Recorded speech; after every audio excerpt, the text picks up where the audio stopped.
الحسن فاض على غصون الباني والكون أطرب بالشدى المزدان للنور نسعى نرتجي من ربنا تلك الأجور بنعمات وجنان في رونق بالحب نرسم نوره نسعى لنكتب قصة الإيمان.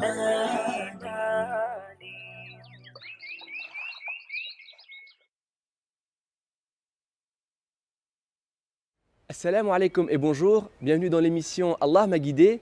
Cette fois nous sommes en Suisse et précisément à Lausanne où le frère Abdelhamid Gonin s'y était converti il y a une dizaine d'années. Abdelhamid Gonin était un chrétien très pratiquant et c'est justement en lisant la Bible sous différentes traductions, en la comparant avec le Coran, que finalement il a trouvé en l'islam la vérité qu'il cherchait. Il nous partage son témoignage qu'on écoute ensemble. Bismillahirrahmanirrahim.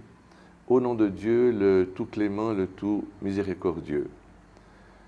Je suis né en l'année 1947 au sein d'une famille très connue du canton de Vaud, la famille Gonin. Et j'ai reçu une éducation chrétienne. Et je suis né donc dans ce pays chrétien. C'était donc il y a 60 ans environ. Et je me rendais tous les dimanches à la cathédrale de Lausanne avec ma tante pour le culte à 10 heures. Vous voyez, je me souviens de tous ces détails.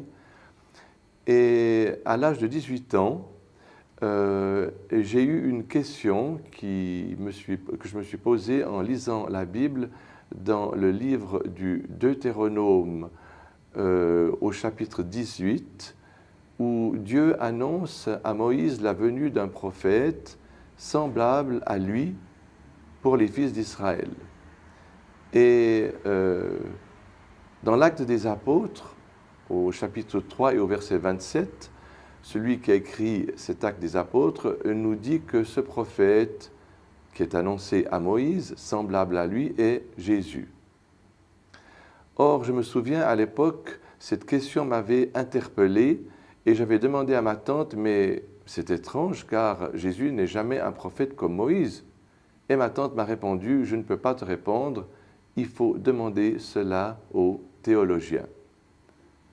Or, quand dans l'évangile de Jean au chapitre 14 et au verset 13, on fait dire ces paroles à Jésus, qui est devant une foule, qui ressuscite les morts, qui fait voir les aveugles, qui fait marcher les paralytiques, et Jésus aurait dit ces paroles qu'il n'a jamais dit. En vérité, je vous le déclare, celui qui croira en moi fera les mêmes œuvres que moi je fais et des œuvres plus grandes que moi, car je m'en vais au Père. Et bien sûr, personne sur cette terre, que ce soit le pape ou de n'importe quelle secte qu'il appartient, quel que soit son rang, peut faire ce que Jésus a fait. Comment pourrait faire-t-il des choses plus grandes que lui? Et dans ce même évangile de Jean, Jésus va au cimetière et il va ressusciter Lazare. Et qu'est-ce que le texte nous dit en grec, qui n'est pas le texte en langue originale? Jésus dit « Ô Père, ressuscite-le ». Dieu s'adresse à Dieu. Ce n'est même pas lui qui le fait. S'il était Dieu, il aurait pu le faire. Mais il s'adresse à Dieu « Ô Père, ressuscite-le afin qu'il croie que tu m'as envoyé ».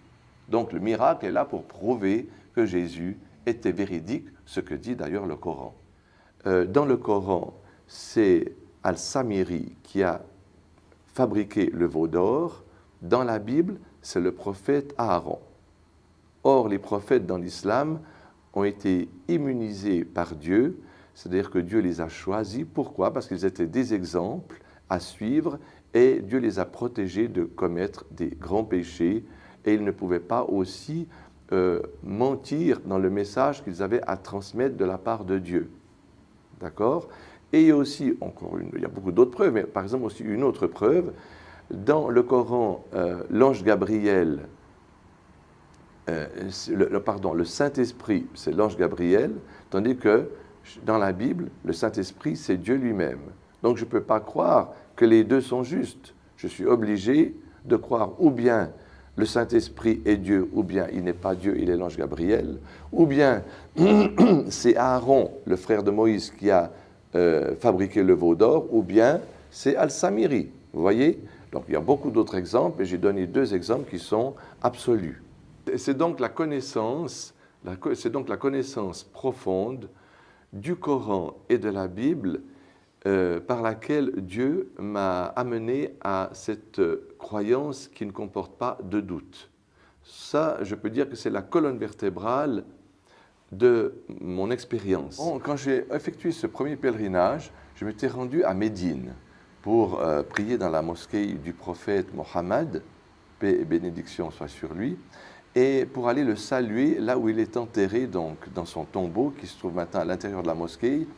Et au moment où je me suis approché de la grille pour lui envoyer un baiser, tout de suite un soldat m'a empêché et m'a dit « La ilaha illallah ». Il n'y a pas d'autre Dieu que Dieu, c'est lui seul que tu dois adorer. Or, moi, je ne voulais pas faire une demande au prophète, n'est-ce pas? Je n'ai pas l'intention de lui demander quelque chose, bien sûr, mais ça m'a plu.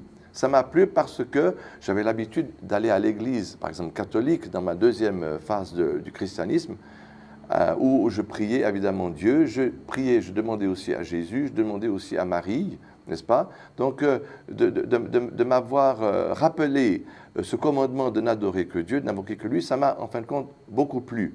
D'ailleurs, j'avais un ami marocain qui s'appelait Jawad, qui à l'époque où j'allais à l'église catholique chaque jour, il m'avait dit « Mais écoute Richard, est-ce que tu penses que Jésus a fait une statue de sa mère et qu'il a prié sa mère? Est-ce que tu penses qu'il a fait une statue de lui et que Marie priait son fils? Non, ils ont prié Dieu. Donc ça, ce sont les hommes qui ont changé son message. Et en fin de compte, j'ai réfléchi à ça et il avait tout à fait raison. Et j'en avais parlé à l'époque à l'abbé Yanguas, qui était un Espagnol qui officiait à la paroisse du Valentin.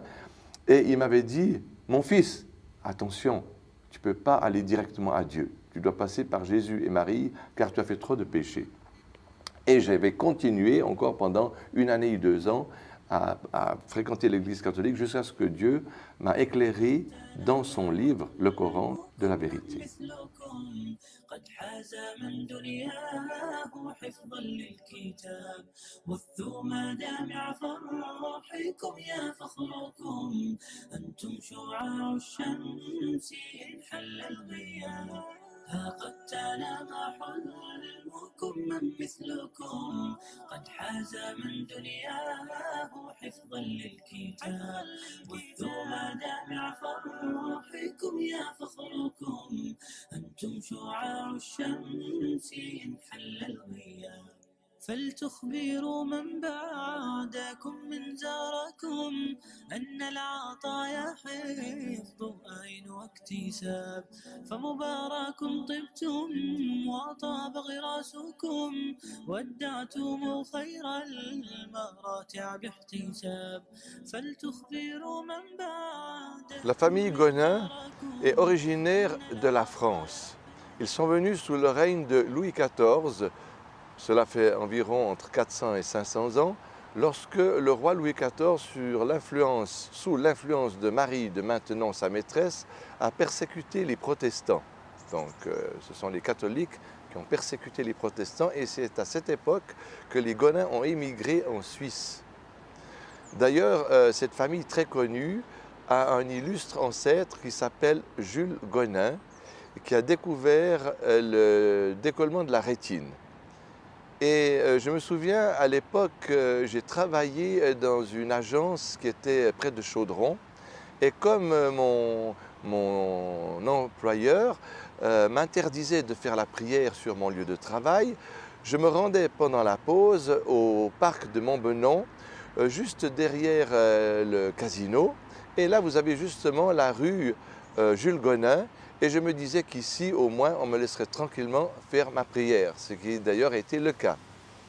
Après quelques années que j'étais donc dans l'islam, à peu près après 8 années, j'étais très fier et très heureux d'être devenu musulman. Donc c'était pour moi important d'ajouter mon nouveau prénom dans le passeport. Et pour cela, il fallait que je fournisse des preuves, c'est-à-dire que d'abord mon certificat de conversion, ensuite que je recevais les lettres personnelles avec ce nom. Et alors j'étais le premier ici dans le canton de Vaud à entreprendre cette démarche. Et je me souviens qu'à l'époque, ça me paraissait très difficile, alors que maintenant, ça me semble tout à fait naturel, n'est-ce pas? À l'époque, lorsque je suis parti à la cité pour faire ce changement, intérieurement, je me disais, mais tu renies ton pays, tu renies ta famille, tu renies ta culture, tu prends un nom arabe. Enfin, c'était pour moi une chose très très difficile et j'ai dû faire un effort, en fin de compte, presque pour faire cette démarche. Alors que maintenant, ça me semble tout à fait naturel. Et ce qui compte pour moi, c'est d'être là où Dieu veut que je sois. Et le prophète d'ailleurs, la paix et la bénédiction d'Allah soit sur lui, il a dit une parole véridique bien sûr, où il a dit il a réussi, il a gagné littéralement celui que Dieu a guidé à la soumission et qui lui a accordé ce dont il a besoin pour vivre et qui l'a rendu satisfait avec ce qu'il lui a donné. Et voilà, ça je vis cela, je suis heureux et comblé avec ce que Dieu m'a donné. Et je pense que c'est là que se situe le vrai bonheur. Bien, à mon âge, ma journée quotidienne, comme j'ai plus besoin de travailler, elle est occupée par la lecture du Coran, par le souvenir, le dhikr, le souvenir d'Allah, par la prière sur le prophète. Et puis voilà, parce qu'en fin de compte, aussi quand on s'approche de la fin, il y a beaucoup de choses qui changent dans la vie, c'est-à-dire qu'on se prépare à quitter ce monde pour rencontrer celui qui nous a créés. Et puis voilà, peut-être ça peut paraître pas très heureux, mais en fin de compte c'est une réalité absolue qu'on peut pas éviter, n'est-ce pas? Mais je ne sais pas, ça me rend en tout cas pas malheureux et au contraire, je peux dire que je suis encore plus heureux maintenant qu'à 20 ans. Et j'aimerais pas revenir quand j'avais 20 ans parce qu'on ne connaît pratiquement rien du tout. Donc maintenant, grâce à Dieu, j'ai compris beaucoup de choses de la vie et voilà. صاغوا للمجد رسالتهم وأبوا إلا نورا هديا بهم قد زانت ذي الدنيا وسموا حبا قصد العليا صاغوا للمجد رسالتهم وأبوا إلا نورا هديا النور بهم صدقا ظهرا وأضاء الدنيا مزدهرا يا من تبغون الخير غدا يجلو الليل ضياء القمر. Voilà, c'est la fin de l'émission. Merci d'avoir regardé. À très bientôt, Inch'Allah, pour un prochain épisode d'Allah m'a guidé.